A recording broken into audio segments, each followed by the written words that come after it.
आजकल जो बच्चे हैं ना वो हर समय शॉर्टकट मेथड यूज़ करना चाहते हैं।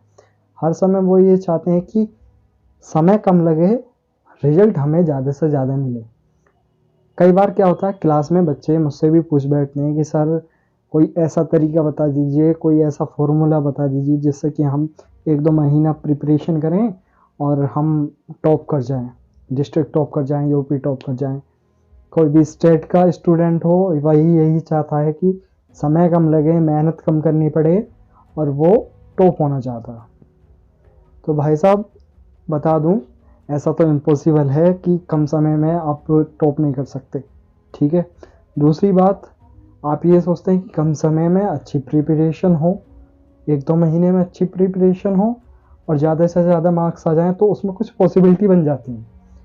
तो उस पॉसिबिलिटी में सबसे मेन जो चीज़ है वो आपकी नंबर 1 पे है, वो राइटिंग है। राइटिंग आपकी ठीक होनी चाहिए, क्योंकि जब मैं 10th क्लास में था, 12th क्लास में था, तो सबसे ज़्यादा घटिया राइटिंग मेरी थी। घटिया राइटिंग मेरी थी जिस वजह से मेरी परसेंटेज भी डाउन थी। राइटिंग का जो रोल है वो बहुत ज़्यादा है। राइटिंग बहुत मोस्ट इम्पोर्टेंट रोल है उसका हमारे पूरे करियर के अंदर। अगर हमारी राइटिंग बेस्ट है तो सामने वाला जो एग्जामिनर है, तो जो चेक करने वाला कॉपी चेक जो करता है, वो पहली चीज़ तो जब राइटिंग देखता है तो राइटिंग देखते समय वो चीज़ ये नहीं देखता कि हाँ भी इस सवाल में क्या मिस्टेक हो रही है क्या नहीं। पहले वो चीज़ देखता है राइटिंग। राइटिंग अगर आपकी बेस्ट है तो एक बार को अगर आपकी गलती भी होगी तो वो छोड़ देगा, उस पर 1-2 मार्क्स दे देगा। तो नंबर 1 पे आपकी राइटिंग सही होनी चाहिए। कम से कम समय के लिए बता रहा हूँ। जो बच्चे ये सोचते हैं कि सर ऐसा फॉर्मूला बता दो जिससे हम रिजल्ट में ज़्यादा से ज़्यादा मार्क्स लेकर आ सकें। तो सबसे मेन पॉइंट तो है आपका कि आपकी राइटिंग ठीक होनी चाहिए। नंबर टू पे आपके पास कोई भी कंटेंट है, कोई भी टॉपिक है, तो आप उस टॉपिक को रटे नहीं। ठीक है। कोई भी टॉपिक है, आप उस टॉपिक को रटे नहीं, टॉपिक को समझें।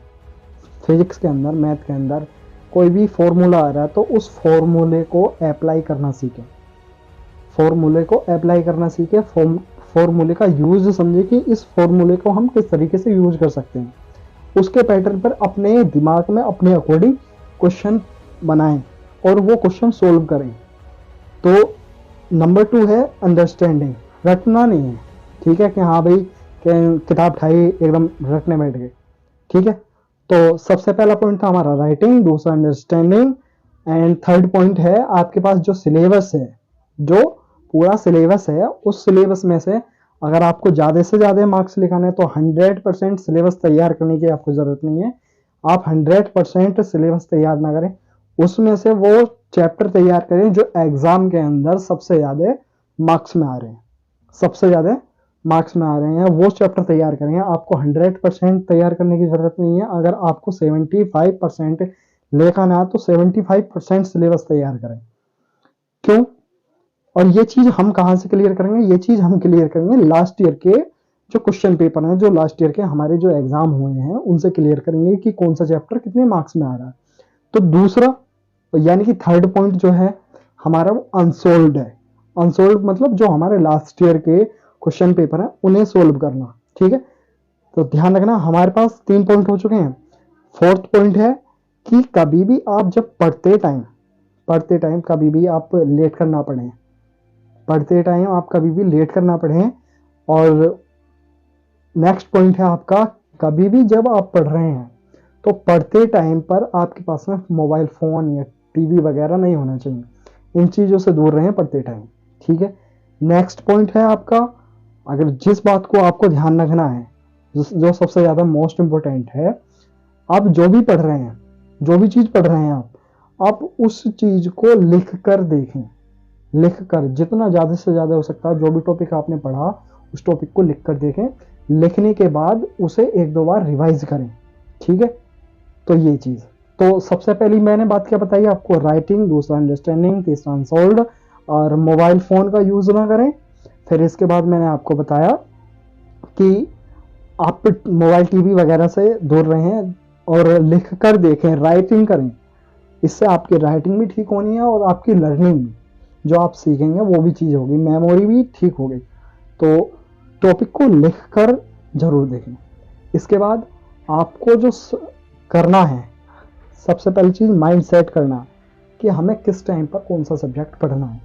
हमारे पास ज़्यादा बड़ा सब्जेक्ट नहीं है, टॉप आना ज़्यादा मुश्किल वाली बात नहीं है, टॉप कर सकते हैं, मैं मना नहीं कर रहा, टॉप कर सकते हैं, लेकिन आपको करना क्या है, माइंड सेट करना। माइंड सेट किस तरीके से करना है कि हमें सुबह मॉर्निंग में कौन सा सब्जेक्ट पढ़ना है, फिजिक्स पढ़नी है, केमिस्ट्री पढ़नी है, कोई भी थ्योरेटिकल थ्योरी है ना, थ्योरेटिकल पोर्शन है कोई भी, तो उस थ्योरेटिकल पोर्शन में थ्योरी को समझे कि थ्योरी कहना क्या चाह रही है, उसका उद्देश्य क्या थ्योरी। जैसे एसएसटी में कोई भी क्रांति आ जाती है, कोई भी मान लीजिए फ्रांस की क्रांति आती है, तो फ्रांस की क्रांति हुई क्यों, क्या कारण था उसके पीछे, यानी कि उसका हमें थ्योरेटिकल पोर्शन में उसका उद्देश्य समझना, वो कहना क्या चाह रहा है, ठीक है, यानी कि प्रिंसिपल समझना, उसका सिद्धांत समझना। ऐसे ही हमें फिजिक्स में करना है, केमिस्ट्री में करना। तो सबसे देखो भाई, मैं तो साफ सीधा कहता हूँ, सबसे पहला जो मेन पॉइंट है ना, इन सब बातों से अलग हटकर मोबाइल फोन से दूर रहें। मोबाइल फोन में केवल स्टडी से ही रिलेटेड वीडियोस देखें, बाकी और ना देखें भाई। ये चीज हाथ जोड़कर विनती है स्टूडेंट से कि मोबाइल फोन का यूज कम करें, केवल पढ़ाई से संबंधित चीजें देखें। इसके बाद आपको ज़्यादा से ज़्यादा मार्क्स लगाने हैं, तो ध्यान रहे आपका माइंड सेट होना चाहिए, आपकी हेल्थ ठीक होनी चाहिए, मेंटली यानी कि दिमाग आपका सही होना चाहिए।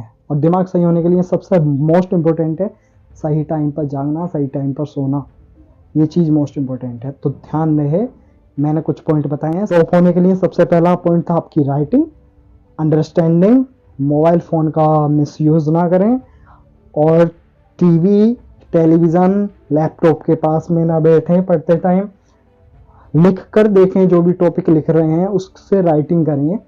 और सबसे ज़्यादा जो मोस्ट इम्पोर्टेंट है आपकी हेल्थ अच्छी होनी चाहिए, मेंटल पावर ठीक होनी चाहिए, जिसके लिए आपको सेहत पे ध्यान देना होगा, आपको नींद टाइम टू टाइम लेनी होगी, नींद से कोई लापरवाही ना करें कि हाँ भाई हम दिन में पढ़ लिए, रात को हम जाग रहे हैं, फ़ोन चला रहे हैं, अपना मतलब जो दिन का कोटा है वो रात को पूरा करें फ़ोन चलाते टाइम, तो ऐसा ना करें। तो यही है, ज़्यादा कुछ नहीं है, इन बातों का ध्यान रखें, ठीक है। बाकी जो मोस्ट इम्पोर्टेंट क्वेश्चन है मैं बताता रहूँगा आपको, धीरे धीरे कंटिन्यू बने रहे।